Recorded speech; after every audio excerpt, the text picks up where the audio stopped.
할렐루야. 오늘 저는 여러 성도님들과 함께 하나님은 사랑이시라 부제목으로 우리를 사랑하고 기뻐하시는 하나님, 이러한 제목으로 함께 은혜를 나누겠습니다. 자, 여기 암사슴이 새끼 사슴을 사랑으로 보살피고 있는 모습입니다. 며칠 전에 뒷마당에 암사슴이 새끼 사슴 한 마리를 데리고 왔어요. 그래서 그 새끼가 걸음이 더디니까 어미 사슴도 더디게 다니고 새끼에게 보조를 맞추고 있는 그런 모습을 봤어요.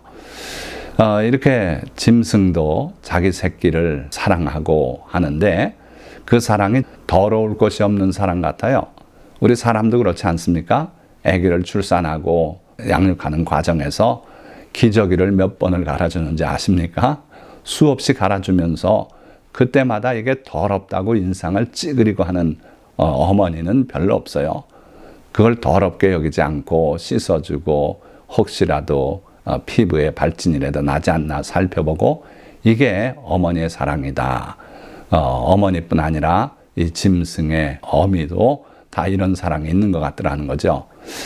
그렇다면 이 사랑은 하나님의 사랑이 우리 속에 부여된 그 모습 아닌가, 저는 그렇게 생각해요. 하나님께서 인간을 지으실 때 우리의 형상과 모양대로 사람을 만들자. 거기에는 그 형상과 모양은 단지 생김새를 뜻하는 것이 아니라 하나님의 여러 가지 성품을 따라서 그런 의미가 들어있어요. 그래서 우리 인간 어머니나 또는 짐승 어미는 이렇게 더러울 것이 없는 사랑을 가지고 있다. 그래서 오늘은 우리를 사랑하시는 하나님의 사랑에 대해서 좀 더 깊이 생각하는 시간을 갖고자 하는 겁니다. 자, 말라기 1장 2절 말씀. 여호와께서 이르시되 내가 너희를 사랑하였노라 하나 너희는 이르기를 주께서 어떻게 우리를 사랑하셨나이까 하는도다. 자, 하나님은 분명히 내가 너희를 사랑하였다 이렇게 말씀하셨어요. 이게 하나님의 구약을 마감하는 결론이었어요. 하나님께서 천지를 창조하시고 아담을 지으시고 세월이 흘러가는 가운데서 아브라함을 택하시고 이삭과 야곱을 통해서 이스라엘 민족으로 이어지지 않습니까? 그 이스라엘 민족, 그들을 사랑했다 하는 거예요. 지금으로 말하면 예수 그리스도를 통해서 하나님의 백성이 된 우리 성도를 하나님이 사랑하고 계시다 하는 얘기죠. 같은 맥락이라고 보면 돼요. 자, 이렇게 하나님께서 우리를 사랑하였다고 말씀하시는데 이스라엘 백성의 반응은 이래요. 너희는 이르기를 주께서 어떻게 우리를 사랑하셨나이까 하는도다. 하나님께서 어떻게 자기들을 사랑했냐고 그렇게 되묻고 있는 거예요. 자, 과연 하나님이 어떻게 우리를 사랑하셨는지 오늘 우리가 살펴보고자 하는 겁니다. 자, 요한일서 4장 16절 상반절을 보면 하나님이 우리를 사랑하시는 사랑을 우리가 알고 믿었노니 하나님은 사랑이시라. 자, 보통 우리가 예수님을 믿는다, 믿음이다, 믿음이 있어야 한다 말씀들을 하는데 실제로는 믿음은 여기에 바탕을 둬야 된다는 거예요. 뭡니까? 하나님이 우리를 사랑하시는 그 사랑을 우리가 알고 믿었습니다. 하나님은 사랑이십니다. 이러한 고백이 우리 믿음의 바탕이 돼야 된다는 거죠. 뭘 알고 믿었어요? 하나님이 우리를 사랑하시는 그 사랑, 이거를 우리가 분명히 알고 믿어야 올바른 성도가 된다 하는 거예요. 왜냐하면 하나님은 다른 요소보다 사랑이시라는 요소가 가장 큰 요소이기 때문에 그렇습니다. 그래서 요한 사도는 하나님은 사랑이시라 전하고 있어요. 또 4장 8절에서도 사랑하지 아니하는 자는 하나님을 알지 못하나니 이는 하나님은 사랑이심이라. 하나님을 알고 믿는다고 자처하고 성도로서 큰 일도 감당하고 하더라도 그 자신이 사랑을 품고 사랑을 실천하는 사람이 아니라면 그는 하나님을 알지 못하는 사람이다. 왜 그런가? 하나님은 사랑이시기 때문이에요. 사랑이신 하나님을 믿노라 하면서 자기는 사랑을 알지 못하고 실천하지 않는다면 이것은 잘못된 믿음이다 하는 거죠. 그래서 오늘 우리가 하나님이 어떠한 사랑으로 우리를 사랑하셨는지, 하나님의 사랑은 진정 어떠한 것인지, 그 하나님의 사랑에 대한 우리의 반응은 어떠해야 하는지, 이런 것들을 깊이 생각하는 그런 시간이 되었으면 좋겠습니다. 자, 그래서 이사야서 43장 4절 말씀을 보니까 내가 내 눈에 보배롭고 존귀하며 내가 너를 사랑하였은즉 내가 네 대신 사람들을 내어주며 백성들이 네 생명을 대신하리니, 하나님께서 자기 백성을 얼마나 사랑하셨는지 이 말씀 하나로 사실 끝나요. 그렇지 않습니까? 내가 내 눈에, 주님의 눈에 보배롭고 존귀하대요. 그러고 내가 너를 사랑하였은즉, 아무리 귀한 다이아몬드라도 내가 사랑하지 않고 내 관심에 들지 않으면 아무 소용없지 않습니까? 그런데 하나님께서는 우리를 존귀하게, 스페셜하게, 보배롭게, precious, 귀하게 여기실 뿐 아니라 우리를 사랑하셨대요. 그래서 우리를 주님이 지켜주시고 우리 대신에 백성들을 내주고 우리를 대신하게 하셨다. 참 귀한 말씀이에요. 그래서 하나님이 어떻게 우리를 사랑하셨는지 궁금하시다면, 또 때로는 회의가 드신다면 이사야 43장 4절 말씀을 다시 한번 돌아보시기를 주님의 이름으로 부탁드립니다. 자, 또한 이사야서 62장 3절 4절 말씀을 소개할 텐데, 한글 개역 성경으로는 느낌이 덜 와요. 그래서 공동 번역, 그 번역본을 제가 오늘 소개합니다. 이사야 62장 3절 말씀. 너는 야훼의 손에 들려있는 화려한 관처럼 빛나고 너의 하나님 손바닥에 놓인 왕관처럼 어여쁘리라. 이스라엘 백성이 포로 생활을 거치고 수모를 당하고 그랬으나 회복시켜 주실 때 그 이스라엘이 이와 같이 아름답게 될 것이다. 야훼의 손에 들려있는 화려한 관처럼 빛난다 그랬어요. 그 관이 얼마나 귀하길래 하나님의 손에 들려 있어요. 그러니까 천사들이 지구상에서 가장 아름다운 관이라고 하는 것을 구해서 하나님의 손에 올려놓은 것 같은 마치 그런 분위기입니다. 그런데 그 관을 하나님께서 보시고 과연 아름답구나, 이렇게 인정하고 계신 장면을 떠올리시면 돼요. 너의 하나님 손바닥에 놓인 왕관처럼 어여쁘리라. 여기서 위에까지 덮이는 관을 관이라고 해요. 그리고 단지 앞머리부터 옆으로 돌아가는 그런 왕관, 이거는 왕관이라고 이렇게 번역을 했어요.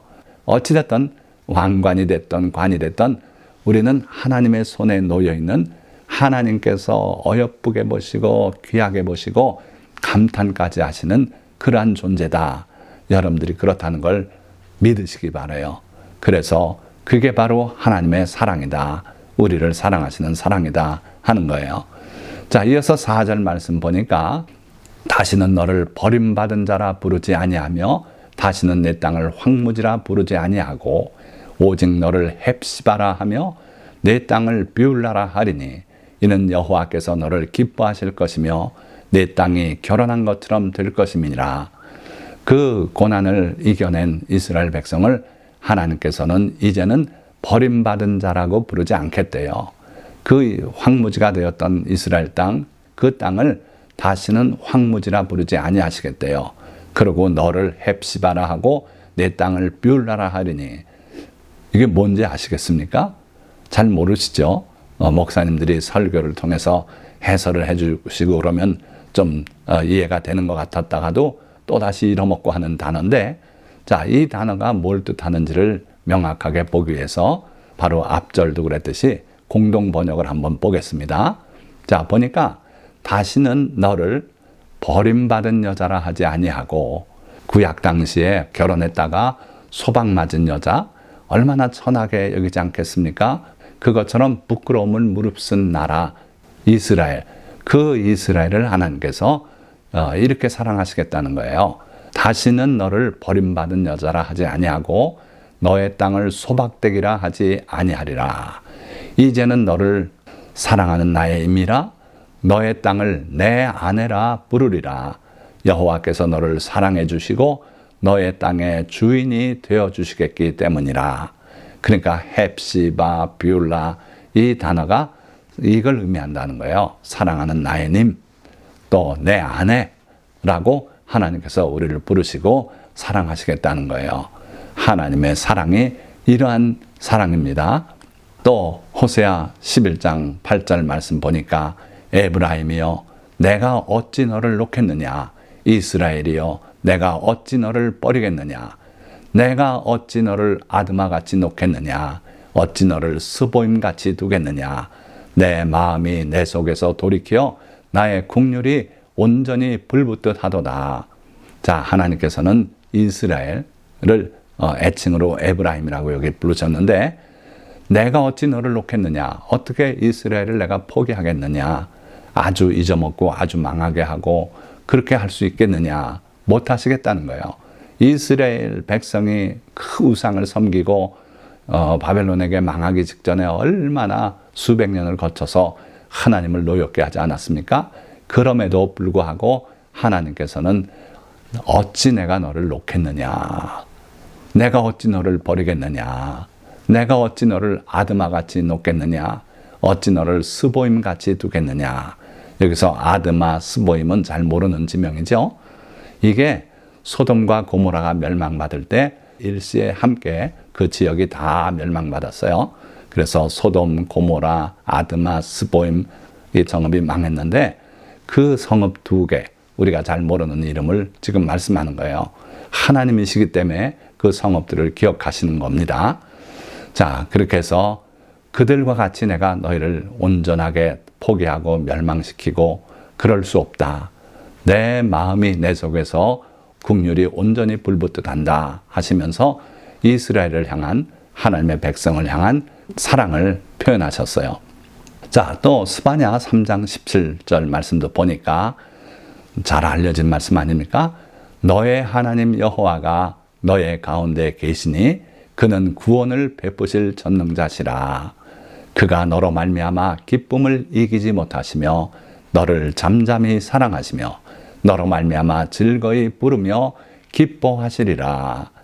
자, 이 말씀 많이 들어서 귀에 익어서 감동으로 잘 안 오는 수가 있어요, 오히려.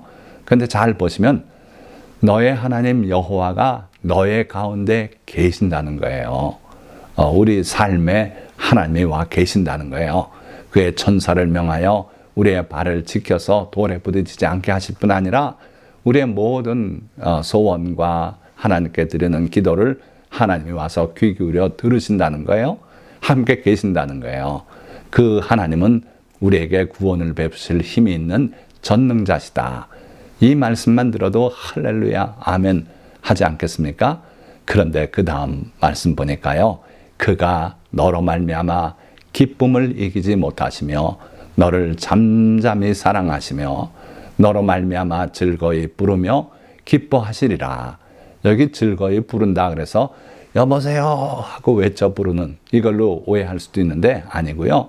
노래하는 거예요. 노래. 우리를 즐거워해서 하나님께서 잠잠히 지켜보시다가 그것도 흥에 들차서 드디어 콧노래를 부르시고 그러고 목소리를 다해서 노래를 부르시는 그런 하나님이시다는 거예요. 얼마나 사랑하셨냐고요? 이렇게 사랑하신다는 겁니다. 그래서 하나님의 세상을 이처럼 사랑하사 독생자를 주셨으니 성경은 그렇게 기록하지 않습니까? 하나님이 이처럼 우리를 사랑하고 계시다. 이 사랑을 알고 믿는 여러 성도님들이 되시기를 주님의 이름으로 축원드립니다. 그것이 바로 믿음이에요. 하나님을 알지 못하고 하나님을 깊이 체험하지 못하고 그러고 교리에 따라 억지로 믿는 것은 참된 신앙이 아니라는 거예요. 그래서 여러분들이 하나님이 우리를 얼마나 사랑하시고 계신지를 분명히 아시고 그 사랑을 믿는 성도가 되시기를 주님의 이름으로 축원드립니다. 자, 그런데 이 말씀으로 설교가 끝나면 얼마나 좋겠어요. 그런데 하나님이 때때로 우리를 책망하시고 그러실 때가 있다는 거예요. 예레미야 31장 20절 상반절 말씀 보면 에브라임은 나의 사랑하는 아들 기뻐하는 자식이 아니냐. 내가 그를 책망하여 말할 때마다 깊이 생각하노라. 그러니까 하나님께서는 우리가 잘못 나갈 때 그 하나님의 분노 또는 실망감, 하나님의 답답한 마음을 그냥 홀로 가지고 계시지 않고 우리에게 말씀하신다는 거예요. 그래서 책망하여 말하는데 그때마다 사실 하나님은 깊이 생각하고 말씀하신대요. 자, 우리는 때로 감정이 상하고 할 때 상대방에게 깊은 생각 없이 막 말을 쏟아낼 때가 있습니다. 근데 하나님은 결코 그러지 않으신다는 거예요. 자기 백성, 사랑하는 자기 성도들을 향해서 책망을 하실 때는 깊이 생각하신대요.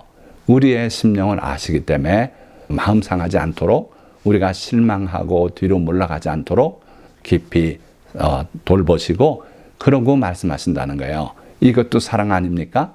우리를 가볍게 여기면 막말할 수 있어요. 그러나 하나님은 우리에게 책망, 우리가 잘못해서 책망을 하실 때라도 깊이 생각하신다 그랬어요.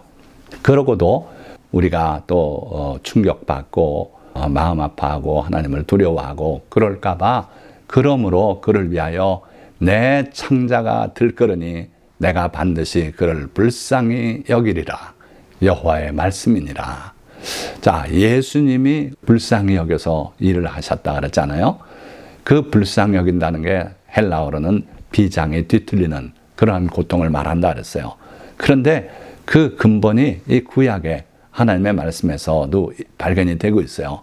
하나님께서 우리를 책망하실 때는 첫째는 깊이 생각하고 말씀하시고, 그리고 말씀하고도 하나님의 창자가 들끓는다 그랬어요.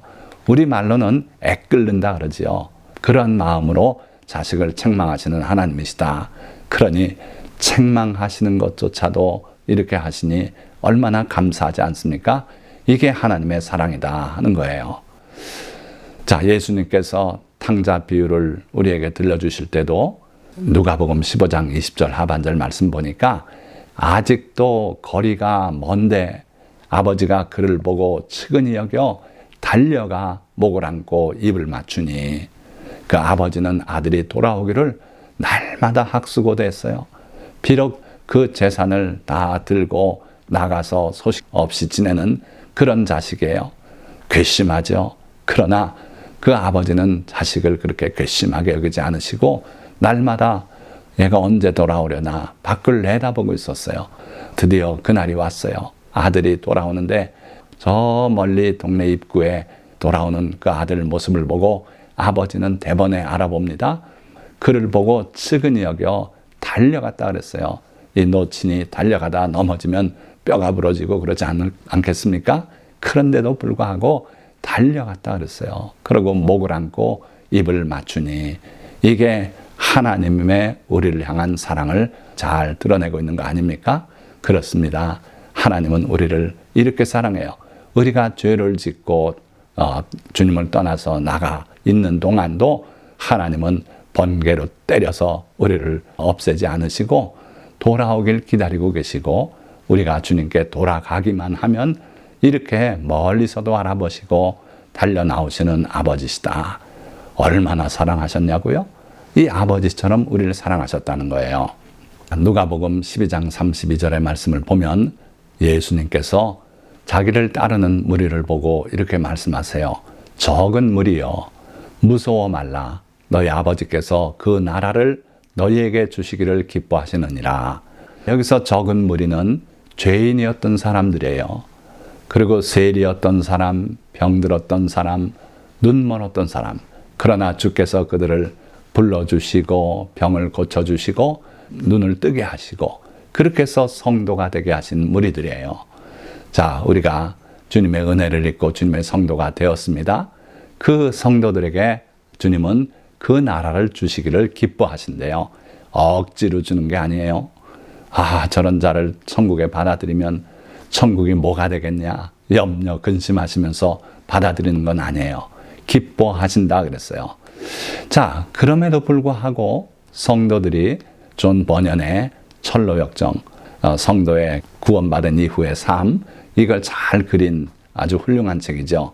자, 거기에 사파가 있는데 바로 이 필그림, 이 기독도가 처음으로 복음을 받아들일 때 모습이에요. 죄짐을 저렇게 짊어지고 이 죄짐을 벗을 길이 없는가. 그러다가 결국 십자가 앞에서 죄짐을 내려놓지 않습니까? 풀려서 굴러 떨어졌어요. 마찬가지로 우리가 주님을 믿노라고 하지만 주님의 사유하시는 그 은혜를 체험하기 전에는 죄짐이 우리를 누르고 있어요. 그래서 주님을 섬기고 사랑하고 하는데 큰 지장을 주고 있습니다. 남들이 모르고 내가 지고 있는 저 죄짐이 있다 하는 거예요. 그런데 그 죄짐을 놓고 우리가 잠깐 생각을 해보면 아까 더러울 것이 없는 사랑이라는 표현을 제가 쓰지 않았습니까? 이 암사슴이 새끼 사슴을 핥아주고 있고 특히나 출산 직후에는 그 출산 관련된 조직들 다 먹어치우고 그리고 새끼를 핥아주고 합니다. 더럽다고 생각 못할 일을 하고 있어요. 자, 이것이 하나님의 사랑인데 우리의 죄짐 하나님은 어떻게 처리하셨는가? 마태복음 26장 28절 말씀 보면 이것은 죄사함을 얻게 하려고 많은 사람을 위하여 흘리는 바 나의 피 곧 언약의 피니라. 예수님이 십자가에서 흘리실 이 피는 보통 피가 아니라는 거예요. 죄사함을 얻기 위해서 흘리는 피다. 그리고 언약의 피다. 이 피를 믿는 사람은 죄를 씻어주시고 하나님의 성도가 되고 영생을 얻고 하나님의 나라를 상속으로 받게 된다. 이 모든 언약이 딸려있는 그러한 피라는 거예요.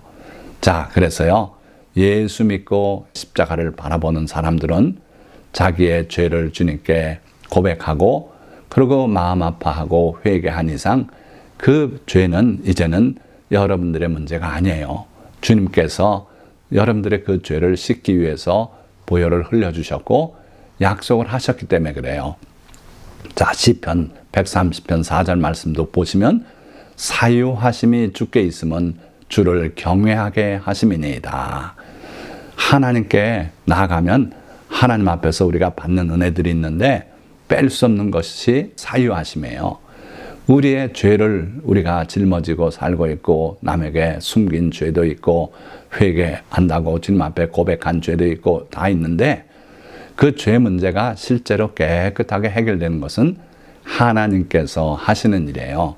하나님의 보좌 앞에 엎드렸을 때 하나님께서 불쌍히 여기시고 예수 그리스도의 보혈로 우리를 깨끗이 씻어주셔서 죄를 온전하게 해결해 주시는 것, 동이 서에서 먼 것처럼 옮겨주시는 것, 깊은 바다에 집어던져 깔아앉게 하시는 것처럼 우리 죄를 온전하게 소멸시키시는 것, 그건 하나님께 달려 있어요. 하나님의 사유라고 합니다. 그래서 내가 죄를 해결하기 위해서 저 로마의 그 언덕을 무릎으로 기어 올라가고 고행하고 그래서 죄가 사함받는가? 아니라는 거예요. 하나님께서 주권적으로 우리의 죄를 사할 때 그게 사유하심이고 그게 하나님 앞에 있습니다. 주님께 있습니다. 그래서 우리가 주를 경외합니다. 이렇게 놀라운 고백을 하고 있어요. 주님도 가늠하다 잡혀온 여인에게 나도 너를 정죄하지 아니하노니 가서 다시는 죄를 짓지 말라. 이렇게 당부해서 보내지 않습니까? 또 지붕을 뜯고 내린 중풍병자에게도 소자야 내 죄사함을 받았느니라. 이렇게 죄사함을 주님께서 일방적으로 선언하셨어요. 그 사람이 주님께 죄를 씻어달라고 부탁하고 절절하게 애원하고 하지 않았어요. 주님은 주권적으로 이 죄를 먼저 사함을 선언하셨어요. 이렇게 우리가 주님께 죄사함을 간구하지 않더라도 우리의 죄를 사유하시는 그 주권이 주께 있다. 따라서 죄사함을 약속하신 주님의 약속이 있고 또 우리가 주님의 죄사하는 권능을 믿고 그럴진데 어떤 죄인들 사함받지 못할 죄가 없다는 거예요. 다만 성령 비방하는 죄는 범치 않으시길 바랍니다. 자, 이렇게 우리의 죄를 사유하시는 권세가 있으시고 또 실제로 우리의 죄를 그렇게 사해 주시는 주님 앞에 우리의 삶은 어때야 되겠습니까? 더 심한 것이 생기지 않도록 가서 다시는 죄를 짓지 말라고 당부하신 주님의 말씀을 기억하고 살아가야 할 줄 믿습니다. 다시 죄를 범하면 더 심한 것이 들어올 수 있다는 거예요. 따라서 우리는 우리의 지난 죄를 다 주님 앞에 고백하고 사함을 받고 그러고 다시는 그러한 죄를 짓지 않는 의로운 경건한 생활을 해나가야 될 줄 믿습니다.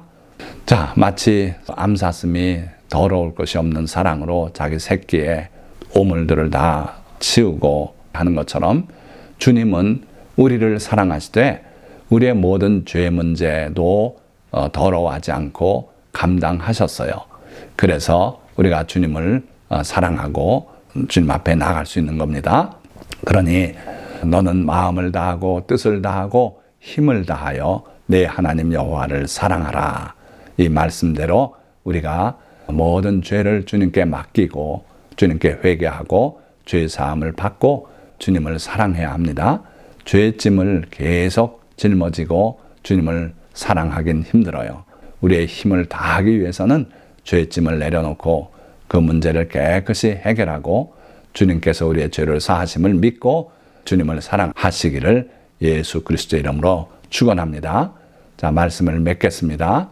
하나님은 우리를 기뻐하시며 그 기쁨을 이기지 못해 잠잠히 사랑하시며 노래하기까지 사랑하시는 하나님이십니다. 하나님의 눈에 우리는 보배롭고 존귀하며 그 손안에 있는 아름다운 왕관처럼 빛나는 존재들입니다. 그래서 하나님은 그의 독생자를 대속제물로 내주심으로 우리에 대한 그의 사랑을 확증하고 우리를 구원하셨습니다.